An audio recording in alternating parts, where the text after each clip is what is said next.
Assalamualaikum warahmatullahi wabarakatuh. Selamat siang semuanya. Perkenalkan kami dari kelompok 13 yang merabotakan saya sendiri dari data pilihan ini beserta rekan-rekan saya Najwa, Namawati, Lisa, Hanung, dan Irzi akan mempresentasikan hasil studi kasus kami mengenai gangguan sistem pengumpulan tugas pada LMA Ekstrim Tempat Guru Fikri untuk mata kuliah jaminan kualitas sistem informasi.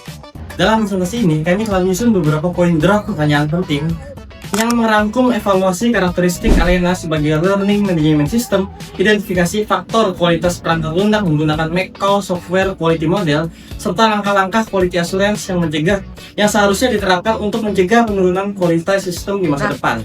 Berikutnya kami akan langsung masuk ke jawaban dan penjelasan detail dari kelompok kami terkait poin-poin permasalahan tersebut.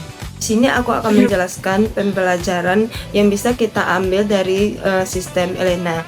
Dari kasus ini kita bisa melihat bahwa kesiapan infrastruktur itu sangat penting, terutama saat terjadi lonjakan pengguna seperti pada UTS dan UAS. Kalau sistemnya tidak siap, maka bisa terjadi gangguan atau bahkan tidak dapat diakses. Selain itu, kualitas sistem tidak hanya dilihat dari apakah sistem bisa diakses atau tidak, tetapi juga harus memperhatikan keandalan, keamanan data, serta kejelasan informasi yang diberikan kepada pengguna. Selanjutnya, kegagalan pada satu bagian kecil dalam sistem berdampak besar, tidak hanya secara teknis, tetapi juga dapat mempengaruhi mahasiswa dan dosen, bahkan sampai ke penilaian akademik.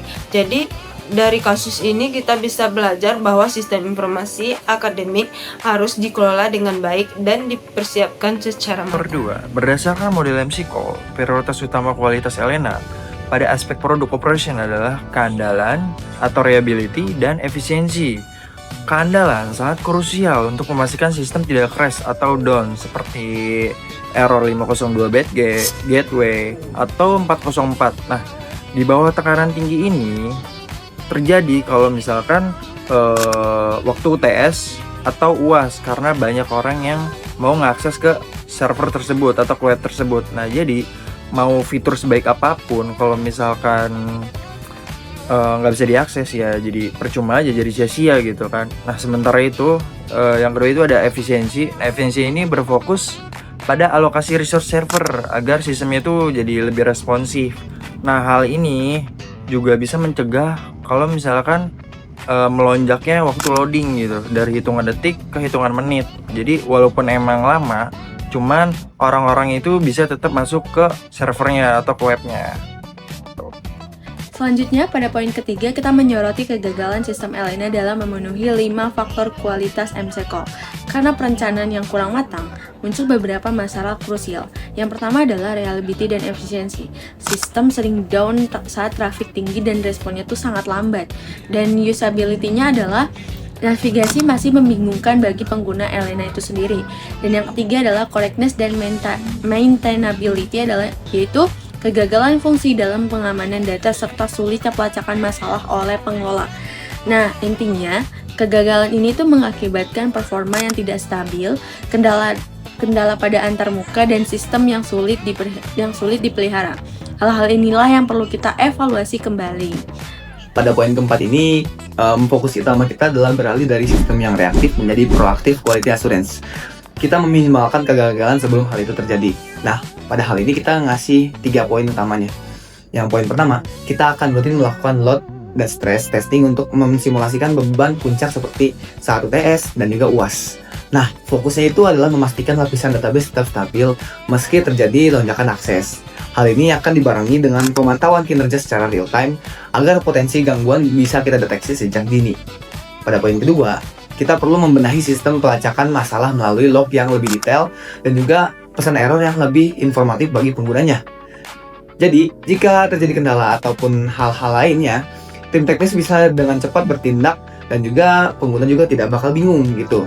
Nah, pada poin terakhir dan juga ketiga, kita wajib menyimpan skenario cadangan dan juga dokumentasi penanganan darurat yang matang. Tujuannya jelas, buat agar jika sistem utama terkendali, proses pengumpulan tugas juga bisa berjalan melalui sistem alternatif tanpa adanya gangguan ataupun hambatan. Seperti itu ya teman-teman buat poin keempat. Terima kasih. Oke, slide selanjutnya itu ada di apa sih pembelajaran utama dari kekurangan sistem Elena ini. Yang pertama itu pentingnya kesiapan infrastruktur dalam menghadapi lonjakan pengguna, terutama saat UTS dan menjelang UAS. Sistem akademik ini harus memiliki kapasitas yang memadai agar tetap stabil ketika diakses banyak pengguna secara bersamaan. Nah, selain itu, kualitas sistem ini tuh nggak hanya dilihat yang bisa diakses atau tidak gitu, tapi juga dari kendala keamanan sama kemampuan memberikan pesan error yang jelas agar pengguna nggak kebingungan gitu. Kayak misalnya kalau misalnya error tuh tampilannya cuman kayak hilang gitu kan, sama kayak cuman gambar putih aja gitu. Nah, kita tuh mau dikasih yang jelas kenapa error, apa karena banyak pengguna yang mengakses atau dari pihaknya lagi maintenance gitu.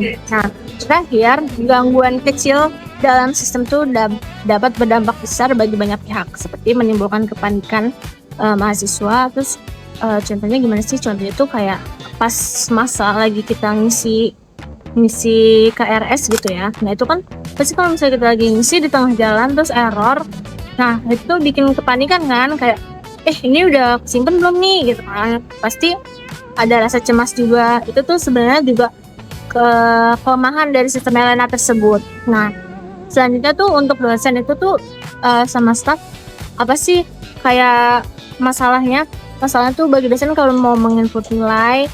Nah, itu tuh kalau sistem error kayak kita baru ngerjain maksudnya dosen ngerjain setengah, ternyata sistem error itu kan otomatis keulang lagi dan datanya nggak kesimpan. Itu jadi kayak merepotkan dosen dan juga staff gitu. Nah, yang terakhir tuh berpotensi mengganggu keadilan dalam penilaian akademik. Seperti yang tadi aku bilang kan, si dosen ini lagi input data gitu, dia baru masukin beberapa nilai ke dalam sistem Elena tersebut, tetapi di sistem itu langsung error atau maintenance tanpa kita tahu nih, kan kita nggak dapat